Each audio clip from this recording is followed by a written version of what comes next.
I'm gonna explain to y'all why sports discourse is cooked, and I'm gonna use these two as my main example. But I think some of the biggest issues is that one, there's no room for like nuance and people aren't using their eyes to come up with takes. And then the second one is everything's become sensationalized. Like there's no room for just to say, yeah, no, someone was pretty good. Like it's either, yo, they were the greatest or they were ass. Let's start with Jalen Hurts though, right? So he's been a good quarterback for a while now. Like if you have Jalen Hurts on your team, you have one of the better quarterbacks in the league.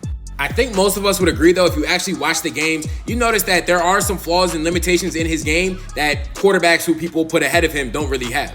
Now, ring culture is its own video in and of itself, but like, I don't care what Jalen Hurts does in his career. I watch him play, I watch Lamar play. I'm taking Lamar Jackson 10 out of 10 times. But like, that doesn't mean Jalen Hurts is bad. You can definitely win a Super Bowl with him. He's definitely a good quarterback. And this goes for that whole Cam debate, but from what I saw from Cam Newton in his career, watching him, it was just more impressive than what Jalen Hurts did. I'm sorry to say it. Now, shifting over to Mike Evans, there was a video a couple days ago on receivers' peaks, and I'm gonna make a video on that a little bit later. But a lot of people were saying Mike Evans has longevity, but his peak wasn't that high. And I would probably agree with that, right? There's never really been a time I've watched Mike Evans in the NFL and thought he was a top 5 receiver. Top 10 for sure, but never really top 5. But there are people saying he's a first ballot Hall of Famer based on longevity stats. Now, longevity stats, they definitely mean something. Having a long time of doing, playing at a high level means something, but it's not enough to be a first ballot. Not to mention the 1,000-yard streak he had, there were like 5 years where he was just over 1,000. Like he had 1,001 yards in a season before. Also, in today's NFL, like 1,000 yards, it's a good season, not a great one. Now, with all that being said, I'm actually a big fan of both players. My issue is, I think they're like, people don't realize you can have a middle ground. Like everything doesn't have to be the best.